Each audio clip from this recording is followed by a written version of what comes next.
Our channel. మన ఛానల్‌లో government and permanent jobs notification మాత్రమే ఎక్స్‌ప్లెయిన్ చేయడం జరుగుతుంది. ఇలాంటి నోటిఫికేషన్స్ మీకు ఇంకా కావాలనుకుంటే మన ఛానల్ సబ్స్క్రైబ్ చేయండి. నెక్స్ట్ ఈరోజు వీడియోలోకి వచ్చేసినట్లయితే ఐఓసీఎల్ నుంచి అయితే మనకు నోటిఫికేషన్ అయితే రిలీజ్ కావడం జరిగింది. ఇండియన్ ఆయిల్ కార్పొరేషన్ లిమిటెడ్ నుంచి and refineries and pipeline division నుంచి అయితే మనకి ఈ నోటిఫికేషన్ రావడం జరిగింది.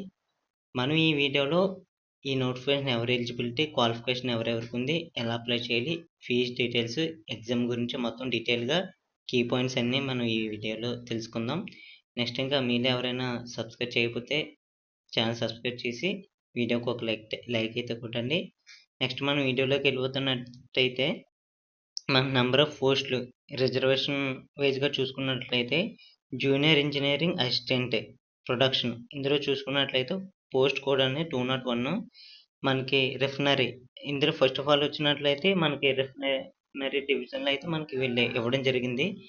నెక్స్ట్ ఈ నోటిఫికేషన్ మీకు ఏమైనా డౌట్స్ ఉన్నట్లయితే కామెంట్ సెక్షన్లో అడగండి, లేకపోతే ఈ నోటిఫికేషన్ నేను డిస్క్రిప్షన్లో ఇస్తా, అక్కడి నుంచి అయితే మీరు ఈ నోటిఫికేషన్ డౌన్లోడ్ చేసి మీరు చూసుకోవచ్చు. Next 202 junior engineer assistant PNU. Next ఇక్కడ క్యాస్ట్ వైజ్ చూసుకోవచ్చు మీరైతే డౌన్లోడ్ చేసుకొని. Next junior engineer assistant mechanical and junior technical assistant 205 junior engineer assistant instrumentation. Next junior technical assistants. ఇవన్నీ అయితే మనకి రిఫైనరీ డివిజన్ సంబంధించింది. నెక్స్ట్ మనకి పైప్ లైన్ డివిజన్ సంబంధించినట్లయితే ఇక్కడ ఇచ్చారు number of post reservation for pipeline division. Pipeline డివిజన్కి engineering assistant electrical. ఇక్కడ మనకి రీజియన్ స్టేట్ మనకి ఇక్కడ బీహార్, వెస్ట్ బెంగాల్, హర్యానా, పంజాబ్, ఒడిస్సా, తెలంగాణ, తమిళనాడు ఈ స్టేట్లు అయితే ఇచ్చారు. ఆ స్టేట్ వైజ్ మీరు కేటగిరీ అయితే పోస్టులు అయితే మీరు చూసుకోవచ్చు. ఈ పోస్టులన్నీ మొత్తం ఎన్ని ఉన్నాయని నేను చెప్తే వీడియో బాగా లెంతీగా అయిపోతే మీరైతే డౌన్లోడ్ చేసుకొని చూసుకోవచ్చు. నెక్స్ట్ అయితే మనం ఇప్పుడు క్వాలిఫికేషన్ చూసుకున్నట్లయితే post wise qualification parameters refinery division. మనకి రిఫైనరీ డివిజన్కి మనం క్వాలిఫికేషన్ చూసుకున్నట్లయితే జూనియర్ ఇంజనీర్ అసిస్టెంట్స్ ప్రొడక్షన్కి అయితే 3 years diploma in chemical engineering, petrochemical engineering, chemical technology, refinery petrochemical engineering or లేదా 3 years BSc maths, physics, chemistry or industrial chemistry from a recognised institute university. మీకు ఇందులో 3 సంవత్సరాలు diploma చేసి ఉండాలి. Next 50% of marks అనేది మీకు వచ్చి ఉండాలి. దానికి ఫర్ జనరల్ ఈడబ్ల్యూఏ ఓబీసీ క్యాండిడేట్కి అయితే 50% వచ్చి ఉండాలి. 45% ఎస్సీ ఎస్టీ క్యాండిడేట్స్కి అయితే వచ్చి ఉండాలి. నెక్స్ట్ జూనియర్ ఇంజనీర్ అసిస్టెంట్ దీనికి 3 years diploma mechanical engineering or electrical engineering. Next boiler competency certificate BCC with second class or national apprenticeship certificate boiler attendant under the apprentice act 1961. అంటే మీరు దీన్ని కూడా 3 years diploma చేసి ఉండాలి, లేదా boiler company అదే competency certificate ఉండాలి, లేదా మీకు 2 years అప్రెంటిస్ సర్టిఫికేట్ కూడా ఉండాలి ఈ పోస్ట్కి అయితే.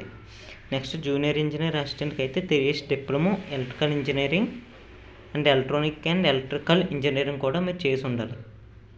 Next junior engineering assistant electrical junior technical అసిస్టెంట్కి అయితే 3 years diploma electrical engineering and electrical and electronics engineering కూడా మీరు చేసి ఉండాలి. ఈ రెండాట్లో ఏది చేసినా మీరు ఎలిజిబిలిటీ ఉంటారు అన్నమాట. Junior engineering assistant mechanical junior technical అసిస్టెంట్కి అయితే 3 years diploma mechanical engineering from recognised institute మీరు డిప్లొమా చేసి ఉండాలి. Next against reserve PW position or matric with ITI fitter trade minimum 2 years duration with pass class. దీనికి మీరు ITI fitter చేసి అయినా ఉండాలి, లేదా 3 years డిప్లొమా చేసి ఉండాలి. నెక్స్ట్ మనం పైప్ లైన్ డివిజన్ చూసుకున్నట్లయితే engineering assistant electrical grade 3 years full time diploma any following అంటే మీరు కూడా 3 years డిప్లొమా చేసి ఉండాలి. ఎలక్ట్రికల్ ఇంజనీరింగ్ అదే electrical and electronics engineering.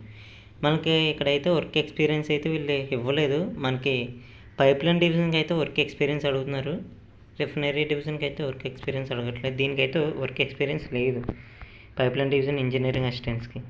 Next engineering assistants mechanical దీనికైతే mechanical engineering automobile engineering diploma అయితే చేసి ఉండాలి 3 years. దీనికి కూడా వర్క్ ఎక్స్పీరియన్స్ లేదు.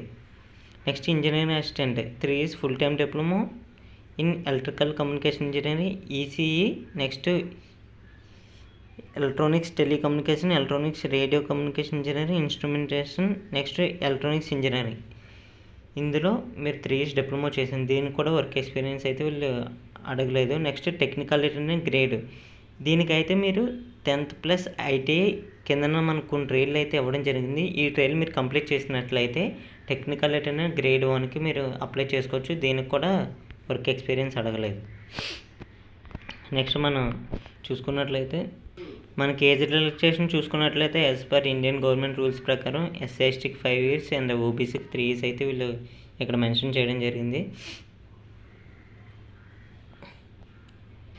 మనకి వీళ్ళు సెలక్షన్ ఎలా చేస్తారంటే మనకి ఎగ్జామ్ అయితే సిబిటీ ఎగ్జామ్ అయితే కండక్ట్ చేయడం జరుగుతుంది. దాని ద్వారా వీళ్ళు skill test and CBT exam, first CBT exam తీసి అందులో మెరిట్ లిస్ట్ ద్వారా మనకి స్కిల్ టెస్ట్ అనేది వీళ్ళు కండక్ట్ చేయడం, దాని ద్వారా వీళ్ళు అనేది మెరిట్ లిస్ట్ ఇచ్చి మనకి మొత్తం కండక్ట్ చేస్తారు, మన మెరిట్ లిస్ట్ తీస్తారు.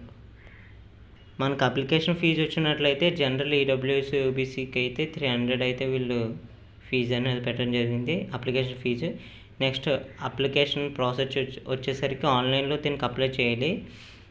మొత్తం ఎలా అప్లై చేయాలని ఈ నోటిఫికేషన్ ఫుల్గా డీటెయిల్గా ఇచ్చాడు. మనం కూడా సపరేట్గా వీడియో చేద్దాం, ఎలా చేయాలో చెప్తాను. నెక్స్ట్ ఫస్ట్ ఆఫ్ ఆల్ వీళ్ళకి మనకి www.IOCL.in వెబ్సైట్ అనేది వీళ్ళు ఇవ్వడం జరిగింది. దాంట్లో మీరు ఫస్ట్ ఆఫ్ ఆల్ రిజిస్ట్రేషన్ అవ్వాలి. రిజిస్ట్రేషన్ తర్వాత లాగిన్ అయ్యి మీ పర్సనల్ డీటెయిల్స్ అన్నీ ఎంటర్ చేసి క్వాలిఫికేషన్ అది ఎంటర్ చేసి డాక్యుమెంట్స్ అన్నీ మీరు సబ్మిట్ చేయాలన్నమాట. దాని ద్వారా ఇదిగో మనకి www.IOCL.com అనే వెబ్సైట్కి వెళ్ళి మీరు అప్లై చేయాలి ఫస్ట్ రిజిస్ట్రేషన్ చేసుకొని. మనకి ఇంపార్టెంట్ డేస్ చూసుకున్నట్లయితే date of opening online application 22/7/2024 already మనకు ఓపెన్ అయిపోయింది. లాస్ట్ డేట్ వచ్చేసరికి 21/8/2024. మనకి ఈ మంత్ 21 వరకు టైం అయితే ఉంది. Tentative schedule for issuing admit card, మనకి అడ్మిట్ కార్డు కూడా 10/9/2024లో ఇవ్వడం టెంటివిటీ మామూలుగా తాత్కాలికంగా ఇస్తున్నారు. మనకి కంప్యూటర్ సిబిటీ ఎగ్జామ్ కూడా సెప్టెంబర్లో కండక్ట్ చేస్తామని చెప్తున్నారు. నెక్స్ట్ షార్ట్ లిస్ట్ అయితే 3rd వీక్ ఆఫ్ అక్టోబర్. మొత్తం వీళ్ళకైతే మొత్తం టెంటివిటీ డేట్స్ అయితే ఇచ్చారు. మన కన్ఫర్మ్ డేట్స్ అయితే ఓపెనింగ్ డేట్ 22, క్లోజింగ్ డేట్ అయితే 21 ఇక్కడ వీళ్ళు ఇవ్వడం జరిగింది. ఇంకా మీకు ఏమైనా డౌట్స్ ఉంటే కామెంట్ సెక్షన్లో కామెంట్ చేయండి. నెక్స్ట్ మీకు ఇంకా డౌట్ ఉంటే నోటిఫికేషన్ కింద ఇస్తా, డిస్క్రిప్షన్లో అక్కడి నుంచి డౌన్లోడ్ చేసుకోండి. Thank you guys.